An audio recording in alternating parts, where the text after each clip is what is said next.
I first began on alto saxophone. 5, 6 years old, I got my first alto. By the time I was 11, 12 is when I got my first tenor. And subsequently, in those next few years, I started to play flute and clarinet and other woodwind instruments. I also had a set of drums when I was pretty young too, like 8, 9 years old, 10 years old. One of the drummers that was playing with my dad got a new set of drums and laid this set of drums on my dad for our house. And they ended up in my bedroom. So kind of in parallel, I was studying the techniques of the saxophone and sitting and tapping things out on the drum, you know. And I think those early studies really gave me a strong foundation in the rhythm and melodic approach that was to follow.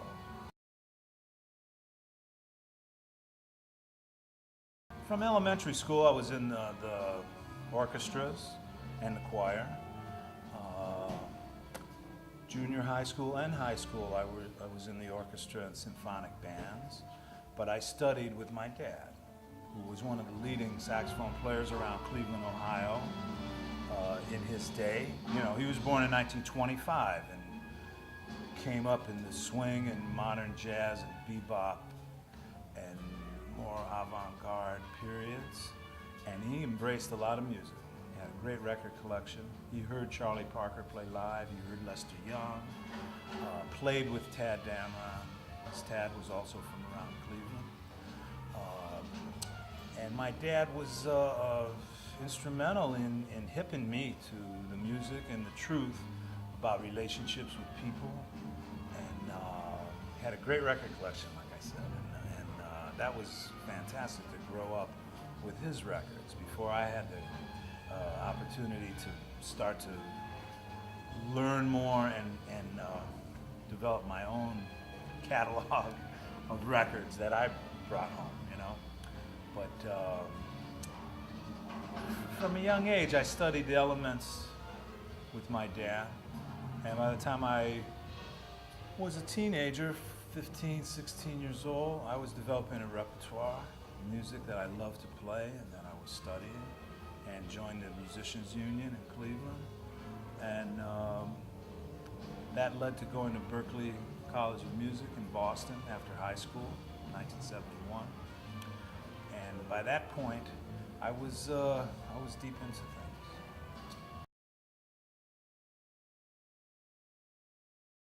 I was in a couple bands when I was 15 and 16 years old, playing weddings and things, $15, $20 gigs. But I made all the money in high school to pay for my college tuition when I went to Berklee from playing gigs. The first times I really went and sat in and played with some great players was during that same period, 14, 15 years old, and I would go to jam sessions with my dad and rehearsals. And when I started to drive, I would drop him off earlier in the night at his gig and then return for the last set and sit in and play with his groups. Because my studies at a certain point was all about the music and developing a repertoire and developing a sound and an approach in how to play with people. So that was all happening simultaneously at that time. Well, you know, developing as a leader, I think, happens along the way. As you're playing gigs, as you're playing in others people's groups under direction of strong leaders and mentors and older cats. For me, it was always about getting to the point of having my own band. And from that early age, I led groups around Cleveland before I went to Berklee, and was putting things together and trying to develop a way of playing with people in my generation, as well as playing with cats in my dad's generation that I knew, that I was meeting at jam sessions and different different venues around Cleveland, you know. So if I got a concert or a little gig here and there, I was able to call some folks that knew me that I could put a group together, you know.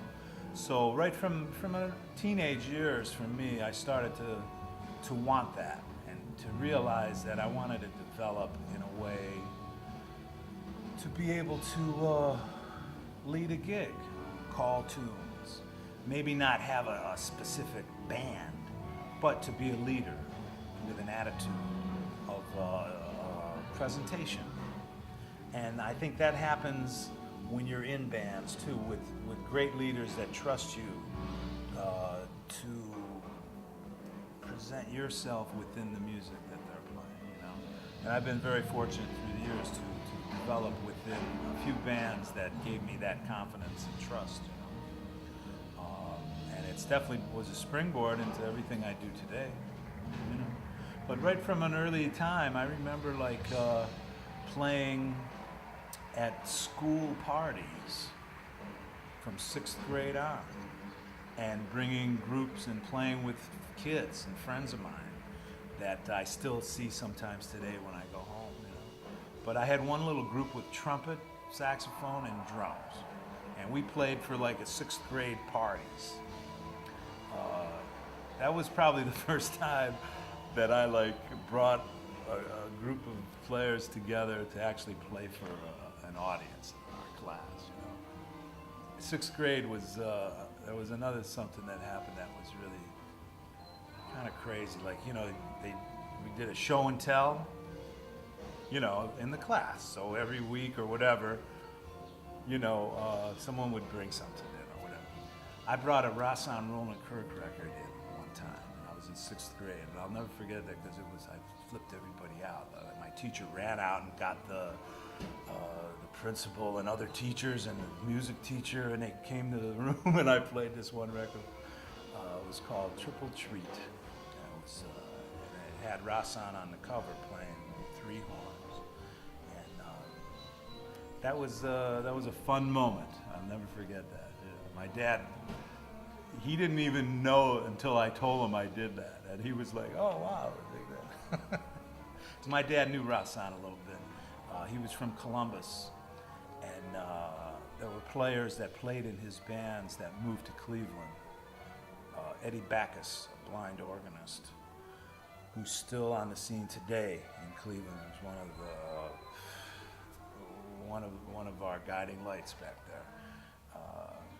Plays amazing B3, and he was in one of my dad's groups when I was a teenager, and so I had I don't know, from an early age, the music was about the people, you know.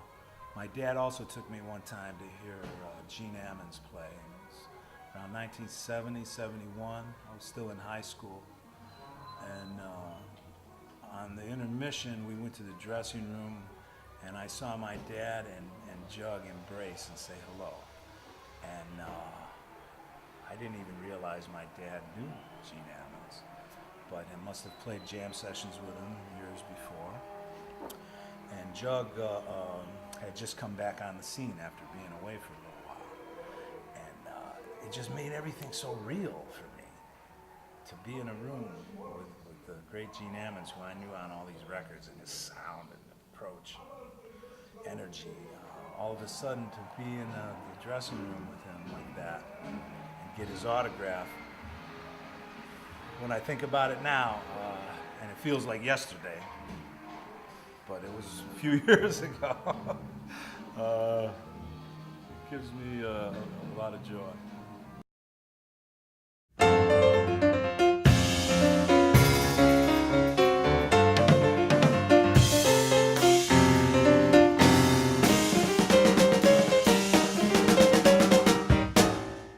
Hi, this is Joe Lovano, and to see more videos, go to jazztimes.com.